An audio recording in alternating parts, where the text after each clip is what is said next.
Nobody saw it coming. At a quiet summit in Geneva, with cameras flashing and global leaders seated, former U.S. President Donald Trump leaned forward, his voice sharp. Ibrahim Traoré is nothing but a little dictator. There was a pause, then gasps. The room froze. Traoré, calm and composed, didn't even blink. He simply glanced at Trump, then looked away. But outside the summit, the damage had already been done. The clip hit the internet within minutes. TikTok, X, Twitter, YouTube, Facebook exploded.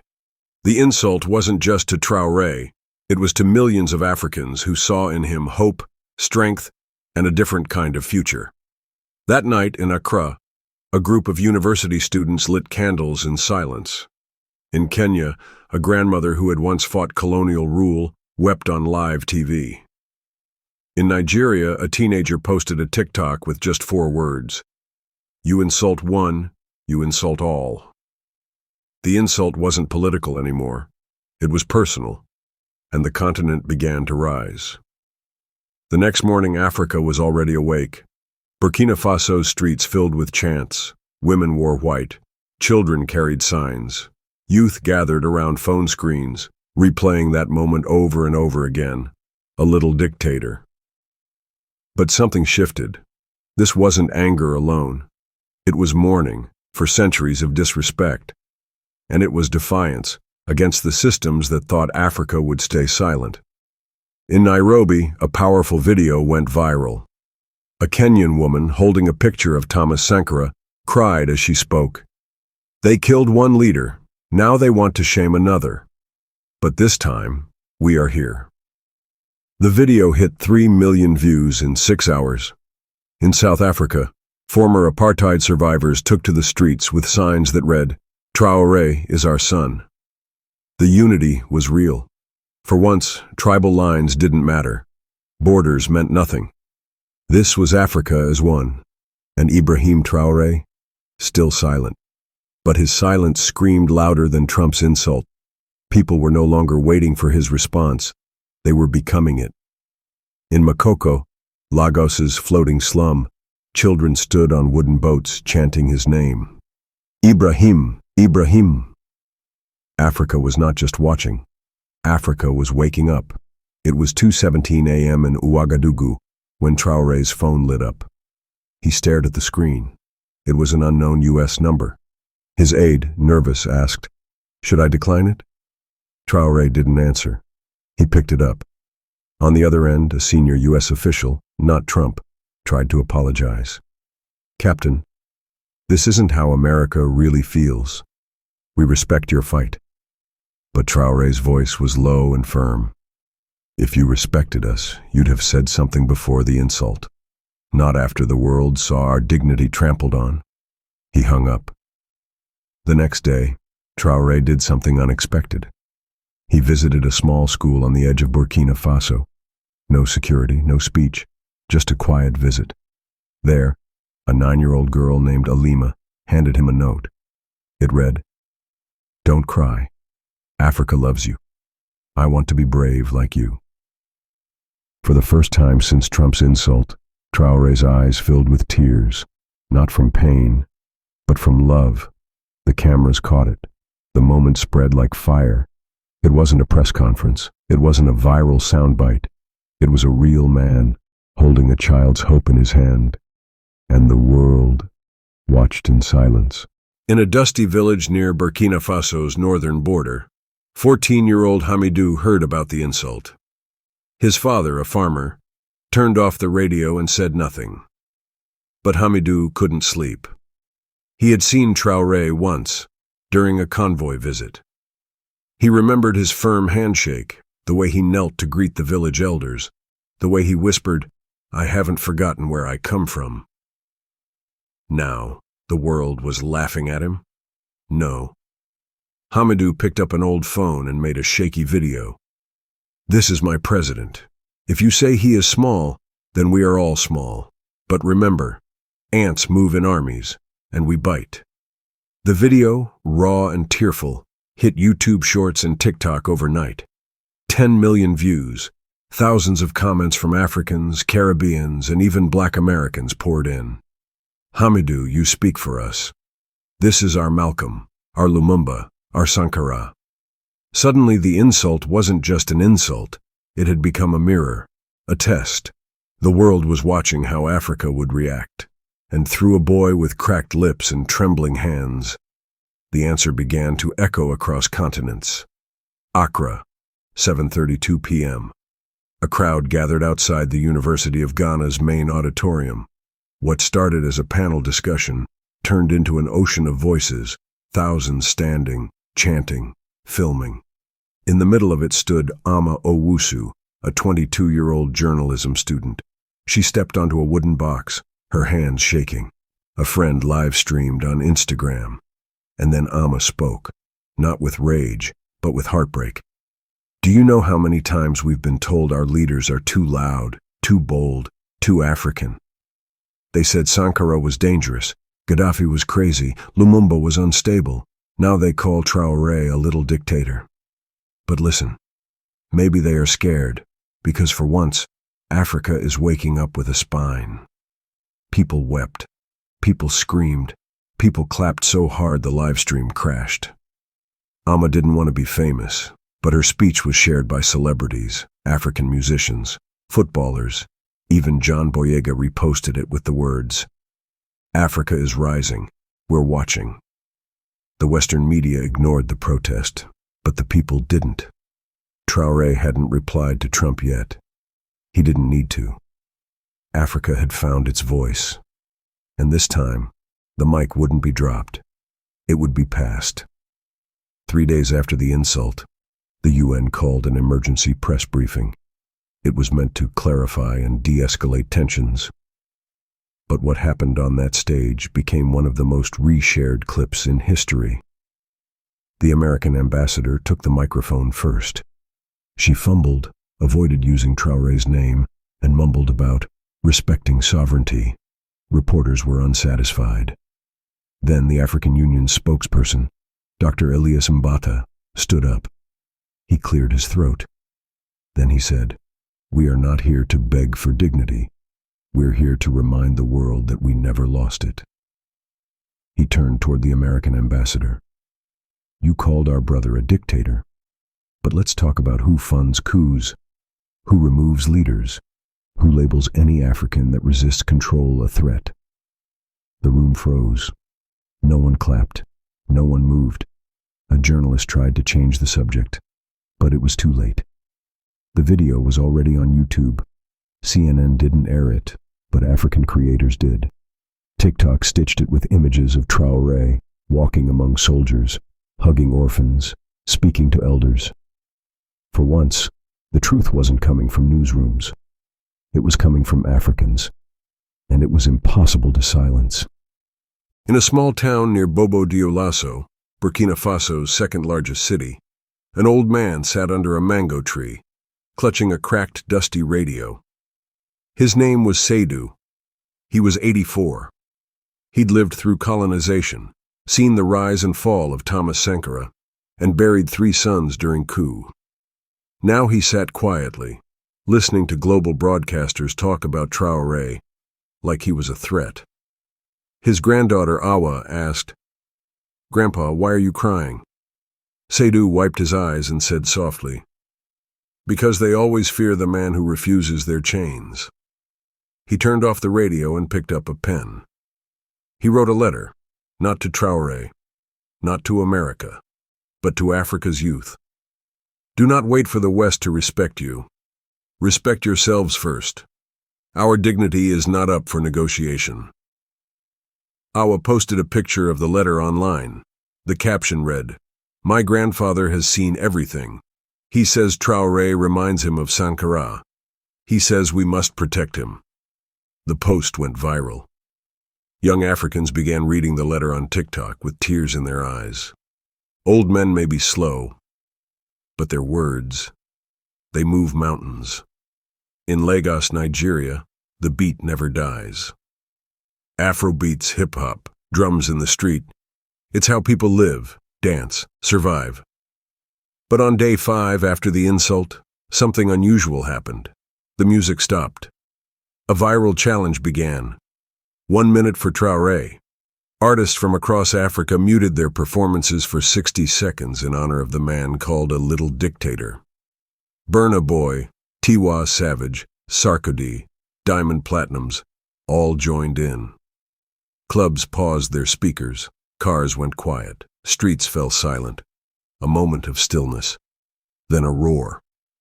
Across the continent, people screamed in unison, "Africa is not little." In a club in Dakar, a blind girl named Fatou asked her mother what was happening. Her mom said, "They're defending a man who defends us." Fatou nodded slowly, then whispered, "Can he hear us?" That clip of Fatou asking the question spread fast, and the comment section broke hearts.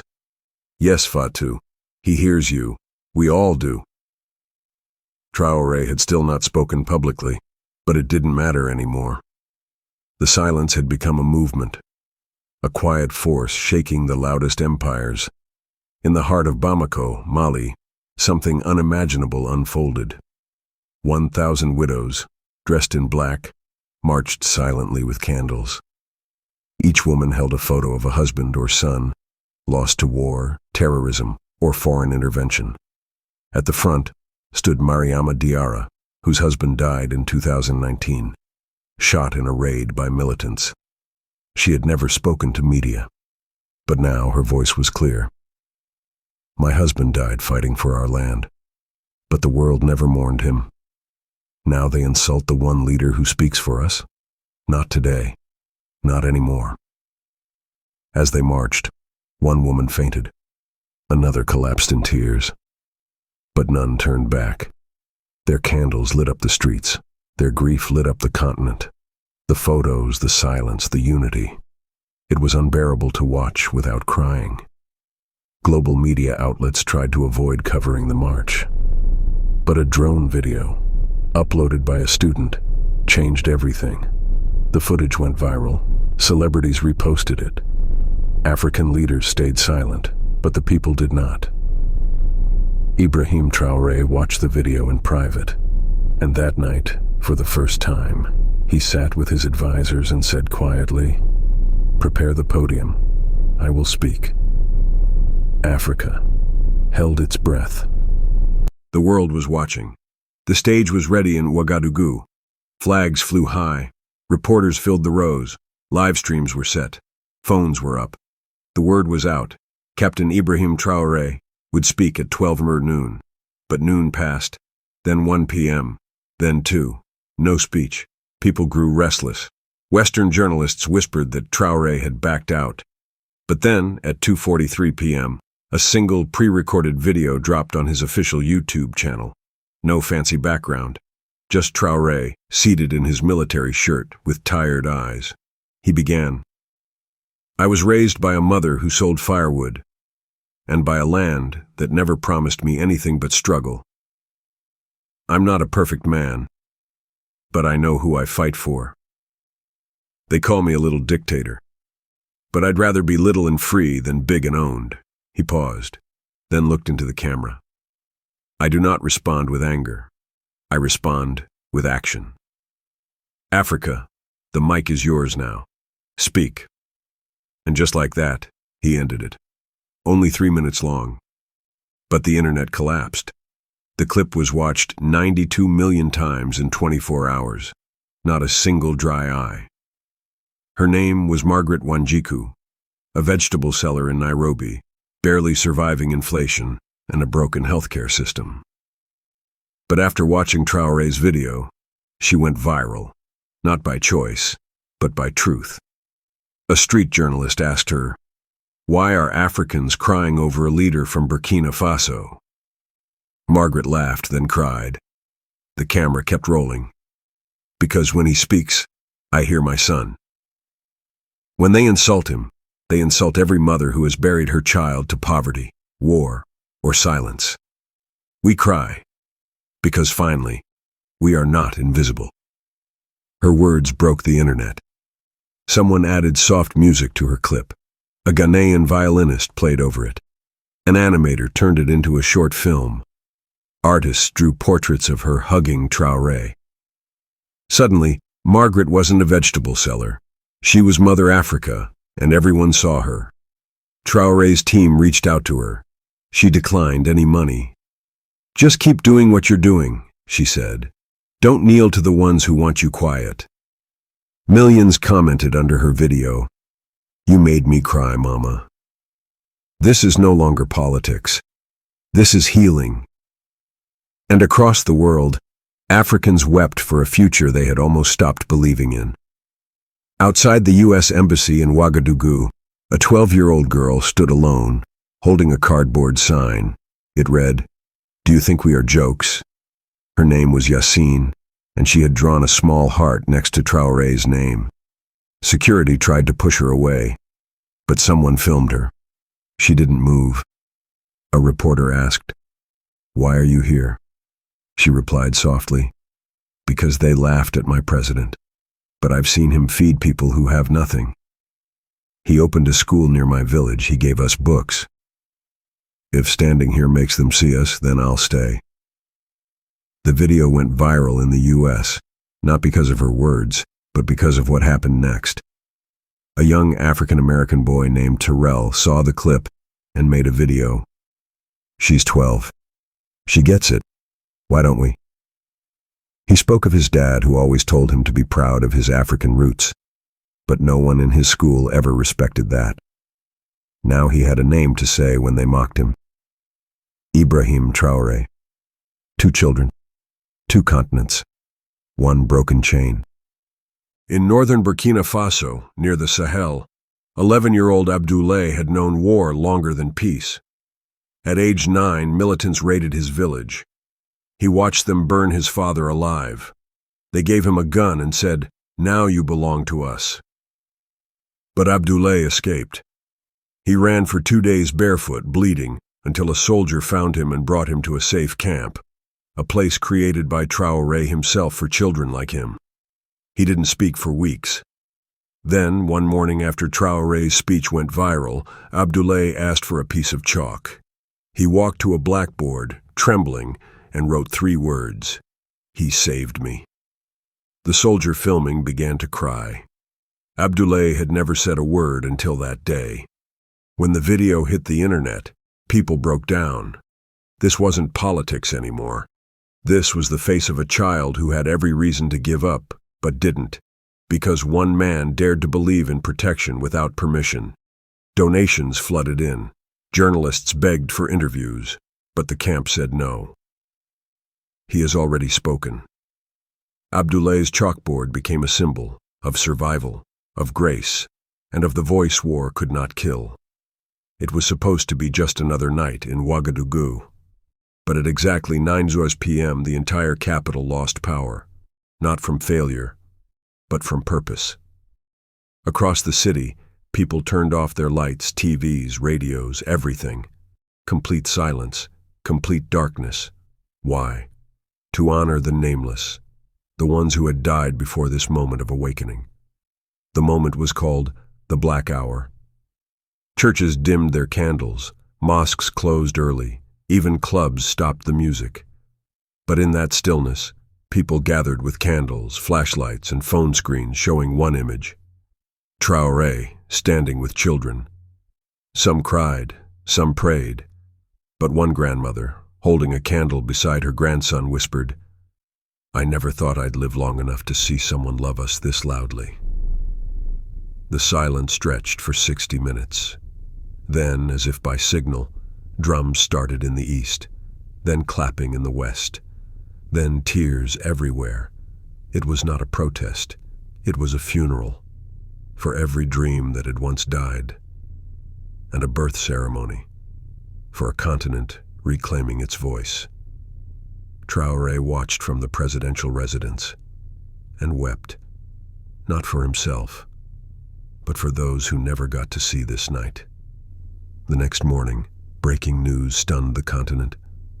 Hamidou, the 14-year-old boy, was gone. He had been killed in a roadside blast on his way to deliver donated books to another village. The same boy who said, "Ants move in armies." Africa collapsed in grief. In his village, they held a funeral. But there was no body, only his school bag, found beside the burned truck. Thousands of people, including strangers, traveled to attend. Some came from Mali, others from Ghana. Even people from the diaspora flew in. Traoré sent a letter to be read aloud. Hamidou taught the world something I could not. His bravery showed us what real power looks like. Pure, fearless, young. We do not bury boys like him. We plant them. A woman fainted. A young boy placed a stick beside the grave, writing Hamidou lives on it with charcoal. On the internet, artists drew wings on Hamidou's shoulders. One wrote, "He never made it to high school, but he schooled the world." TikTok tributes, voiceovers, animations, millions wept. Even people who had mocked Traoré before posted black screens with one word, Hamidou. And in death, the boy became a legend, and the revolution became personal. In the days after Hamidou's death, something unexpected happened. A former French military general, now retired, published an open letter. It began with the words, "I once led missions in Africa. I saw brave boys like Hamidou die in silence. I never said anything. But today, I am ashamed." He admitted to secrets. He admitted to operations hidden from the world. And then he said something no one expected. Ibrahim Traoré may be young, but his courage frightens us, because it reminds us of everything we once tried to silence. The letter shocked Europe, but in Africa, it brought tears, not because they needed validation, but because it was the first time someone from the other side said the truth, openly, publicly. An African journalist in Côte d'Ivoire wept live on TV. "We are not crazy. We are not imagining things. The world did try to keep us down." For once there were no debates, no spin, just one simple truth. We were never broken. We were just waiting to be heard. And Traoré? He didn't gloat. He simply sent flowers to Hamidou's grave and walked on. It happened in Lagos. At a university auditorium filled with African, European, and American students, a debate was held. Is Ibrahim Traoré a danger to democracy? The Western students came prepared. They quoted newspapers. They referenced sanctions. They cited instability. Then it was Ngozi's turn, a 19-year-old Nigerian student. She stepped up, no paper, no phone, just her heart. She looked around the room and said, "The question isn't whether Traoré is a threat to democracy. The question is, when will Africa be allowed to define democracy for itself?" Silence. Not a cough. Not a whisper. Even the moderator lowered his pen. Ngozi continued, "You say he's too bold. But isn't boldness what your revolutions were built on? You say he speaks too loudly. But isn't that what you praise in your leaders? Maybe what scares you is not that he's a dictator, but that he doesn't need your permission to lead." The video hit 150 million views in 48 hours. It aired in schools. It was translated into 27 languages. And in the comment section, an American wrote, "She just rewrote history in 60 seconds. Weeks later, the world had moved on. New stories took over. But in Africa, something had changed permanently. Children in South Sudan now wrote essays titled, "Why I Want to Be Like Traoré." Graffiti in Soweto read, "Respect yourself first." Musicians sampled his voice. Artists painted murals of Hamidou, Yassine, Ngozi. And in Ouagadougou, Traoré stood quietly before a new statue, Hamidou with a book in one hand and a dove in the other. No speech, no applause, just wind. He turned to his aide and whispered, "Let them remember what we stood for, not who we stood against." In a world obsessed with noise, Traoré led with stillness. He didn't win every battle, but he won something deeper, the soul of a continent. And maybe, the attention of the world. If this story touched your heart, if Hamidou reminded you of someone you lost, if Ngozi made you cry, if you believe in a stronger Africa, please like this video. Drop a comment with one word: respect. Let the world see how many of us are still watching, still listening, still hoping. And if you believe this story deserves to reach more hearts, subscribe, because this isn't the end. This is the beginning of something powerful. Africa is rising. Don't watch it from the sidelines. Join the movement.